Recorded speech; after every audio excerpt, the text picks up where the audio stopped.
Hey everyone, welcome. So, if you've ever even thought about switching your phone, you know the biggest deal isn't really the camera or the battery life. Nope, it's about your stuff. You know, all your photos, your messages, all those memories.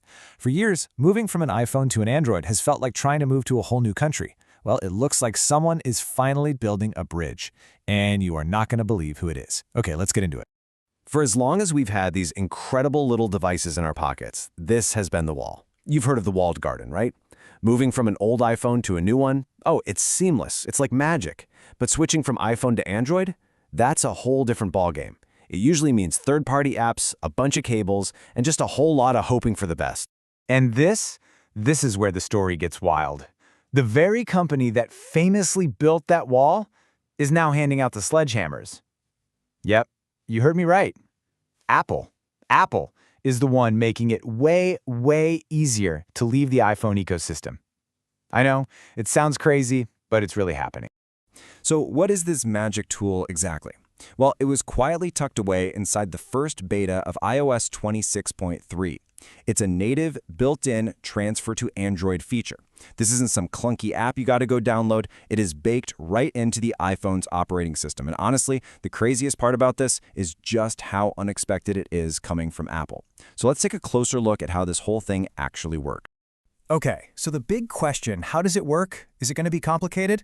Nope, not at all. The whole process looks like it's designed to be as simple as possible, a lot like when you're just moving from one iPhone to another. It really just boils down to a few super simple steps. And this shows you just how straightforward it is. You just pop into your settings, find the Transfer or Reset menu, and boom, there's a new option, Transfer to Android. From there, you just put your iPhone right next to your new Android phone, let them talk to each other, and then, and this part is key, you get to pick and choose exactly what you want to bring over. No more all-or-nothing headaches. Of course, the real question is, what exactly can you pack in that digital suitcase for your trip to Android? As you can probably guess, not everything is going to make the journey, so it's pretty important to know what's coming with you and what's getting left behind. So this table breaks it down perfectly. The great news is that most of the big stuff is covered. Your photos, messages, notes, passwords, phone numbers, even your apps will make the jump. But some of that more deeply integrated Apple stuff, like your health data, your paired Bluetooth accessories, and any of your locked notes, well, that's all going to have to stay behind. Now, listen, while this is a huge step forward, we are still in the very early days here. And that means not every single detail has been completely ironed out. There are still some pretty important questions that are, well, a little fuzzy. This quote from the source material really hits the nail on the head. We know what can be transferred, but the how for some of these data types is still kind of up in the air.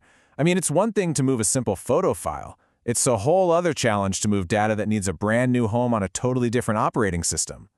Let's use a real-world example here. Apple Notes is a great app, right?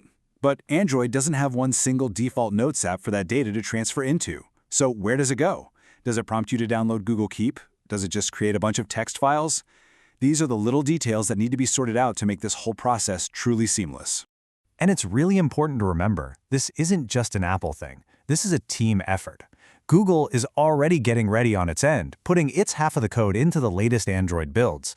So this shows it's a pretty serious, coordinated project to make a better native way for everyone to switch.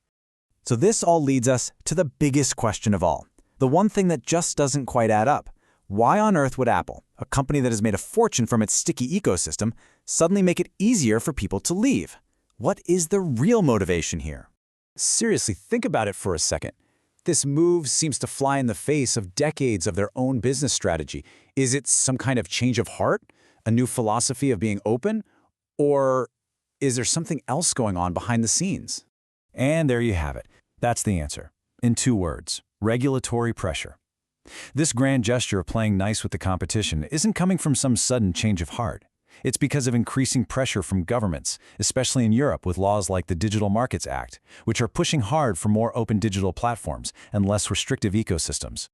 So what's the big takeaway from all this? Well, on one hand, this is a huge win for you, for the consumer, giving us a new level of freedom. But it also leaves us with one final thought to chew on. Is this a genuine bridge being built between 2 different worlds to help users, or is it just a bridge that Apple was basically forced to build? The answer to that is probably going to shape the future of our digital lives. Thanks for tuning in.